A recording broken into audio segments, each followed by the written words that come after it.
मित्रों, दिल्ली के मुख्यमंत्री अरविंद केजरीवाल वैसे तो भ्रष्टाचार के बेताज बादशाह माने जाते हैं।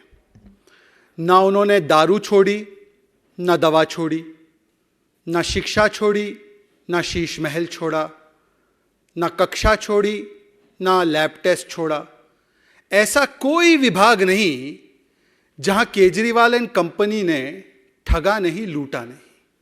इसीलिए केजरीवाल जी वैसे तो भ्रष्टाचार के बेताज बादशाह के रूप में प्रचलित है, प्रसिद्ध हैं, और उनके भ्रष्टाचार के आए दिन नए नए कारनामे अलग अलग समाचार चैनलों पर चलते भी रहते हैं। आज भी मैं देख रहा था कि मोहल्ला क्लिनिक में हो हल्ला ज़्यादा करके किस प्रकार से लैब टेस्ट में भी लूटने का काम किया गया है।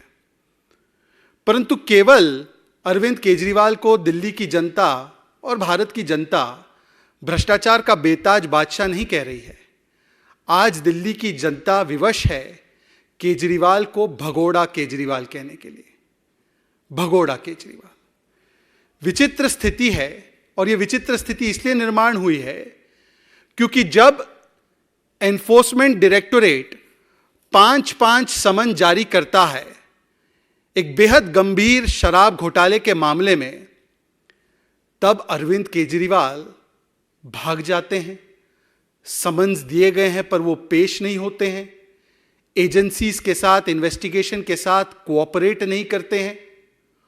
और विचित्र और भी स्थिति यह है कि जब दिल्ली पुलिस की क्राइम ब्रांच उन्हीं के लगाए गए आरोपों में उनसे सहयोग लेने के लिए उनके द्वार पर पहुंचती है, नोटिस जारी करने के लिए सीआरपीसी के तहत जो कानूनी प्रक्रिया है उसके तहत उन्हें नोटिस देने के लिए और जांच में सहयोग देने के लिए पहुंचती है, तो अरविंद केजरीवाल यहां से भी भाग जाते हैं। मतलब आप इसको अगर नोट करेंगे कि यदि आप पर भ्रष्टाचार के आरोप लगे, शराब घोटाले के आरोप लगे, मोहल्ला क्लिनिक के आरोप लगे, तब भी भागो, और जब आप किसी पर आरोप लगाओ और वो आरोप की पुष्टि करने के लिए कोई पहुंचे, तब भी भागो। या मैं यूं कहूं कि Kejriwal is on the run when it comes to the allegations of corruption in Sharab Ghotala, and Kejriwal believes in hit and run when it comes to making wholesale scurrilous allegations without any basis or substance. आरोप लगे तब भी भागो, आरोप लगा के भी भागो। On the run and hit and run, यह है केजरीवाल का चरित्र। और इसीलिए आज दिल्ली की जनता कह रही है, भाग केजरीवाल भाग, आप तो भगोड़े बन चुके हैं। परंतु इससे एक प्रवृत्ति जरूर और पुष्ट होती है, जिसका प्रमाण, जिसका प्रतिबिंब एक बार केजरीवाल ने विधानसभा में दिया था। केजरीवाल ने एक बार बड़े अहंकारी रूप से विधानसभा में कहा था, आप जानते हो मैं कौन हूं? मैं दिल्ली का मालिक हूं, हम दिल्ली के मालिक हैं। मतलब संविधान अलग, संविधानिक कानूनी प्रक्रियाएं अलग। केजरीवाल अपने आप को संविधान, कानून, लॉ एंड ऑर्डर के ऊपर समझते हैं, जांच एजेंसियों के ऊपर समझते हैं, और इसीलिए इसे कहा जाता है निजाम केजरीवाल।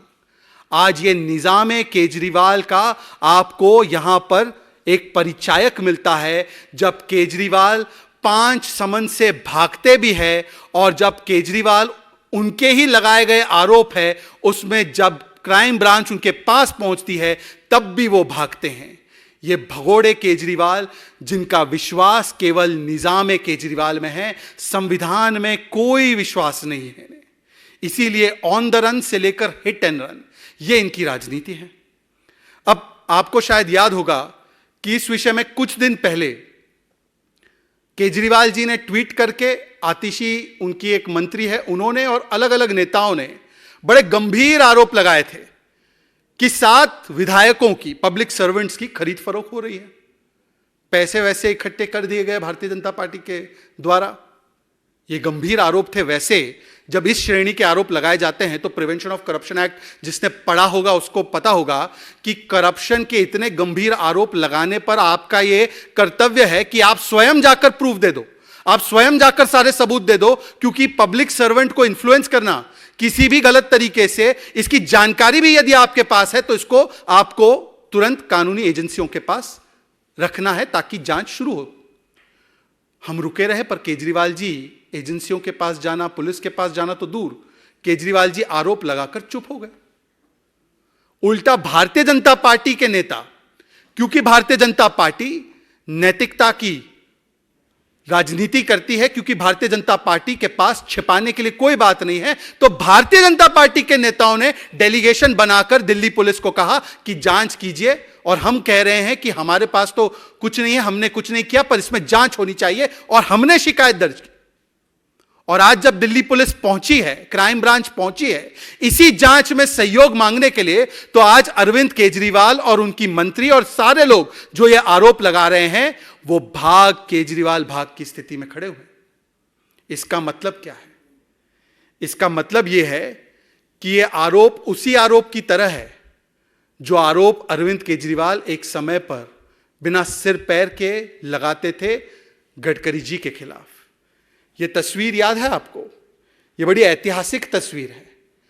यह तस्वीर है जहां पर केजरीवाल ने आदरणीय नितिन गडकरी जी को बहुत सारे आरोपों से कलंकित करने का प्रयास किया था, और उसके बाद जब सबूत मांगे गए, जब प्रूफ मांगा गया और कुछ नहीं निकला, तो यह माफीनामा देना पड़ा।